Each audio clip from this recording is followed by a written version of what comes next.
вайки і трійки розлітаються від 50 до 60 тисяч, ми міняємо всі ці салінблоки. З 21-го року в іксах, в есках вони вже не так вилітають, як раніше. Навіть якщо пневму підняти? Якщо пневму підняти, вилітає все. Фільтра, масла і салінблоки. Все, що нам потрібно знати про Теслу.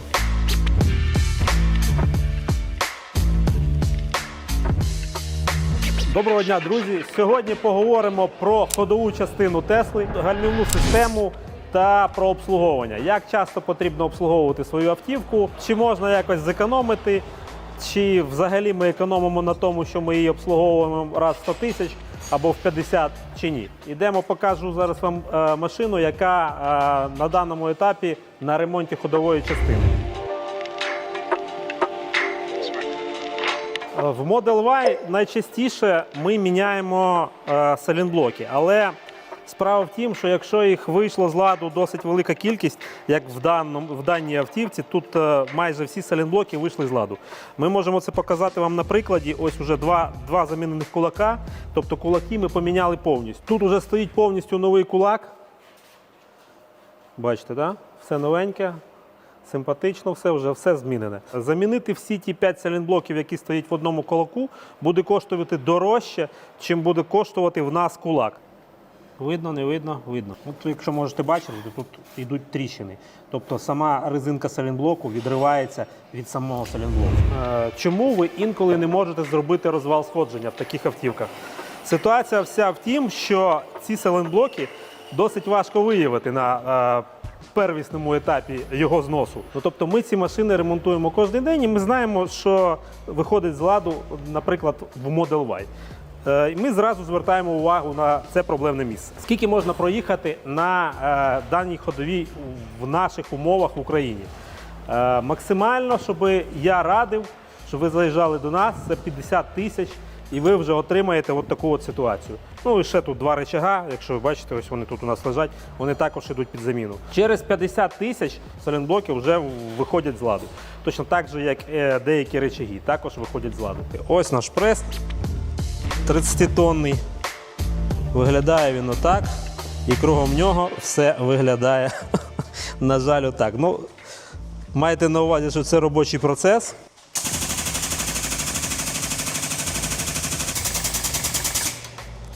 Готово. Все, тепер у вас новенький рычажок. Салінблоки – це у нас як розходник. Фільтра, масла і салінблоки. Все, що нам потрібно знати про Теслу. Ще у нас з ладу виходять підкови в Model Y. В есках ці підкови їздять 1100, наскільки я пам'ятаю, або може навіть і більше. В Model Y потрібно їх міняти трошечки частіше. Ще в нас бувають проблеми з полуосями. Але з полуосями проблеми, як правило, це в досить потужних варіаціях, таких як плед або перформанс і таке інше. Ось ви бачите, полуоськи валяються, вже їм нічого не зробиш. Хоч у них і цілі пильники, і тут, але всередині механізм вже розбовтаний.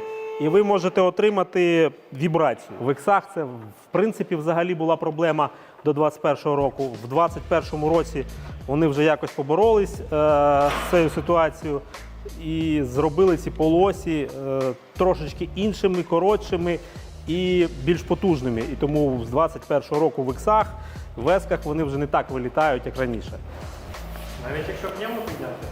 Якщо пневму підняти, вилітає все. Цієї проблеми нема в Model Y. Чому нема? Тому що в Model Y стоять звичайні пружини. Ось ви можете їх тут бачити. Да? Но пружини тут насправді незвичайні, тому що Tesla бавилася з цими пружинками і поміняла їх рази 3 приблизно з 2021 року по сьогоднішній день. І тому ми можемо отримати Model Y як більш м'яку, так і більш жорстку. Більш жорстка, щоб ви розуміли, це я вам Данилу сьогодні розказував, що можуть зуби, в принципі, вилетіти, якщо ви їдете десь по ямкам. Чому так? Ну, Теслі потрібно було відбалансувати м'якість ходу цієї автівки. І вона з цим гралася. Тобто ці тести проводилися в процесі виготовлення автівок. І ми отримали приблизно десь мінімум 3 різних амортизатори на цю машину. оригінальних. До речі, у цій машині 52 тисячі пробігу, і ми вже міняємо все, що я вам показав. І ще плюс 2 підкови передніх. Інноваційні коні, таке теж можна поставити, але є ситуація, що ці коні вийдуть з ладу через 20 тисяч. Вони, на жаль, чомусь не ходять так, як ходять оригінальні. Тобто за 20-30 тисяч вони можуть вийти з ладу. Я вам ще хотів показати сьогодні гальмівну систему. Ситуація в тім, що в Теслі, в принципі, гальмівна система не зношується. Вона зношується, може, раз в 200 або в 300 тисяч потрібно міняти, і то тільки колодки, завдяки тому, що ви гальмуєте в основному моторами. Йдіть, загляньте, в якому стані колодка, в якому стані диск. Міняти його не потрібно буде за життя цієї автівки в принципі.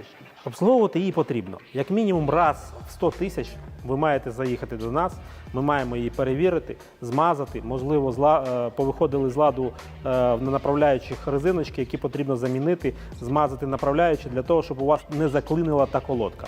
Тому що заклинити вона може, бо ви її не використовуєте. Гальмівну рідину потрібно міняти так само по регламенту приблизно раз в 100 тисяч. Бажано її міняти. Гальмівна рідина в Tesla Plaid інша. Коли ми міняємо гальма на карбонові, то там йде в комплекті гальмівна рідина останнього покоління, яка має інший коефіцієнт на нагрівання.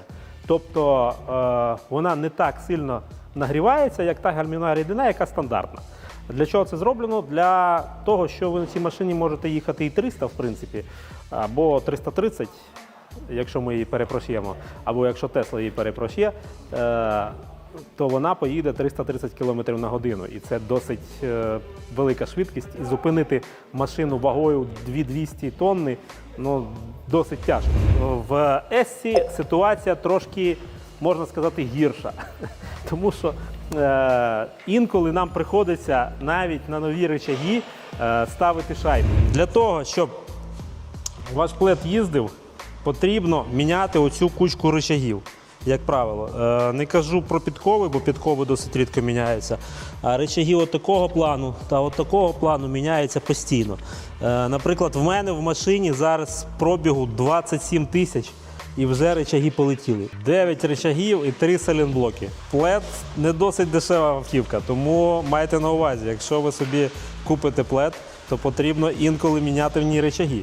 У нас є клієнти, які приїжджають вже з тим, що в нього лопнуло колесо, і в нього пробігу 50 тисяч, наприклад. А колесо лопнуло тільки завдяки тому, що його зжерло. Тому що сайлентблоки вийшли з ладу, машина роз'їхалась, задок роз'їхався і зжирає задню резину. Можемо навіть вам показати, як це виглядає. Але Наружка нова, а внутрянка вже є. да, бачите, тут зовсім, тут в принципі не з'їжджене, а тут вже нуль.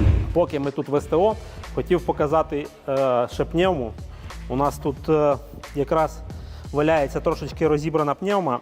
І це пневма, яка ставиться тільки на Model X і на Model S.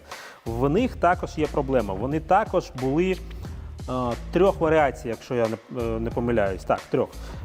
У нас є проблемка з деякими детальками. Ми колись самостійно виточували ці кришечки, тому що вони були недороблені і постійно болталася ця резиночка всередині і був такий звук, який нікому не подобався. От така резиночка, вони також є декількох варіацій. Ця вже більш-менш нормальна, і для того, щоб змінити ситуацію цього стуку, то нам приходилось переточувати оці кришечки. Але це було ще в машинах, які випускалися з 12-го року до 18-го приблизно. А в цих уже нових, які адаптивні, ми ці кришечки не перероблюємо. Ми тут зробили трошки іншу ситуацію, змінили конструкцію цієї резиночки, і вона також вже не стукає. Як би ви не намагалися свою машину вберегти від того, щоб її не ремонтувати кожні 50 тисяч, але ж тим не менш вам все одно прийдеться це робити. Ну, якщо не на 50, то на 60. У нас, як правило, вайки і трійки розлітаються від 50 до 60 тисяч, ми міняємо всі ці сайлентблоки. З ладу не виходять, в принципі, амортизатори взагалі. Tesla – звичайна автівка, за якою потрібно слідкувати. слідкувати бажано за нею вчасно. Наша кваліфікована компанія, яка вже працює більше 10 років, розуміється в цих нюансах, розуміється, де можна поміняти сайлентблок, де не можна його замінити, де потрібно міняти узлом, де щось можна відновити. Тож, ми з задоволенням вам допоможемо. Лайк.